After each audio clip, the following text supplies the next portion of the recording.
Hope for me is like it's like a drug. I literally hold on to it with every ounce of strength I have left in me. Even if I'm on the slipperyest slope that comes around, like if I'm not talking to my family or if I'm not talking to my mom, just because of the way life has dealt me another bad hand, the one thing I do hold on to is hope. I am a big fan of expressionful art, expressive art. I love painting. It's my passion. My dad has been a painter. I can do almost anything in art. Any media, any subject, anytime, anywhere, any size.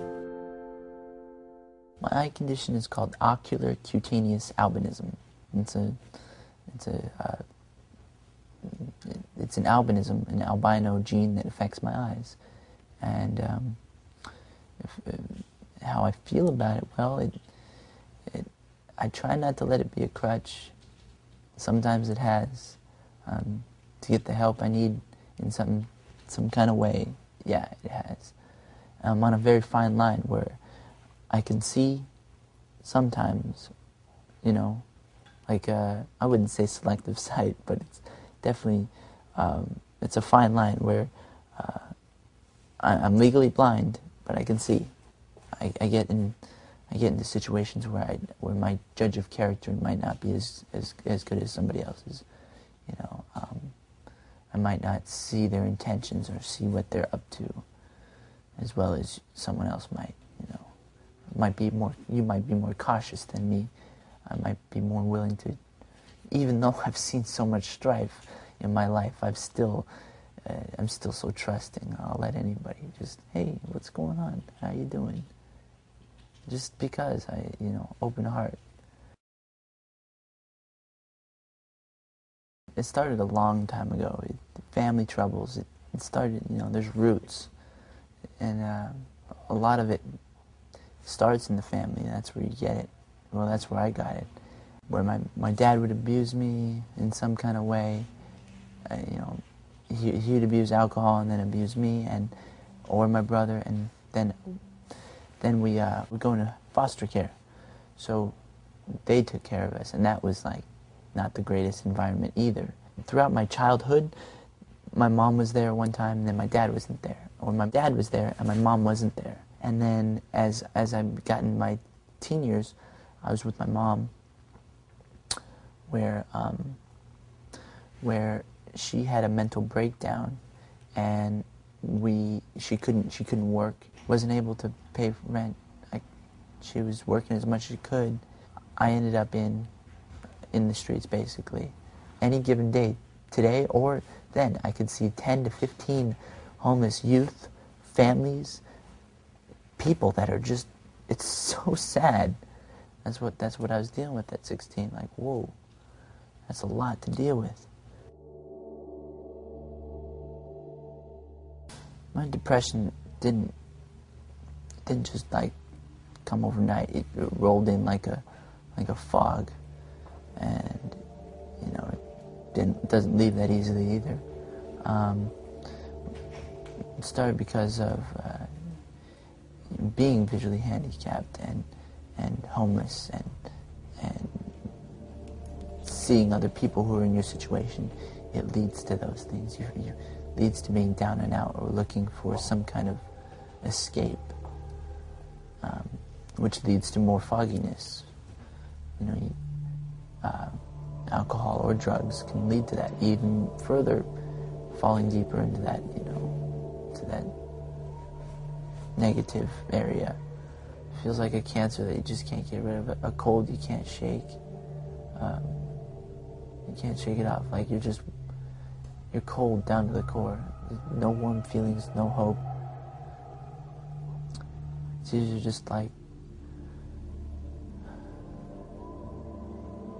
to think about ending your own life.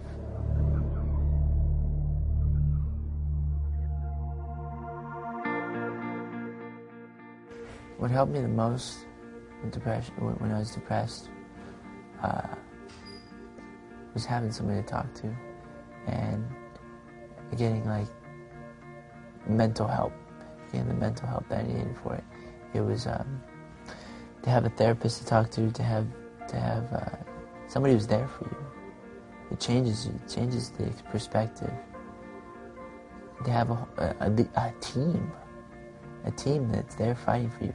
The case manager and the therapist together, they're working together to help you, or help me, not feel so depressed. I went to Pacific Clinics. Their transitional housing program. They had therapists there that I'd see on a daily, if not weekly basis. It was daily at first, and then weekly as time went on. And the outreach program, the whole Pacific Clinics. You know what? I would not be here if it weren't for them. They've come through for me on every level. If I needed a place, they're there for me. If I need food, they help me. If I need a ride to go to the hospital, if I need an appointment for anything, I got it. They're there for me. And it's been so moving. What kind of goals do you want? What kind of goals do you want to set for yourself? Well, I'd like to have a better relationship with my dad. And that's how I got that. I was able to have a better relationship with my dad because they set those goals for me, those little goals, to help lead to bigger goals and even bigger goals. My goal is to find work, find something to keep me busy, something that's not where I came from, the opposite of that. You know, to be healthy, not just be healthy, but to move forward and not be a consumer of society, but a producer for society, to give back, to help others where they need help, even just to be there to help listen to somebody. The strife that I've been through in my life has led me to be, has led me to this place that I'm at. I wouldn't be the person I am if it weren't for the hardships I've been through. The difference between now and then is that I have relationships with everyone in my life. Anyone who's in my life is going to be there for the rest of my life. I have a good relationship with my dad. I have an even better relationship with my mom than I ever did back then. My brother and I don't fight it either, you know. I don't have to deal with the drama on the streets.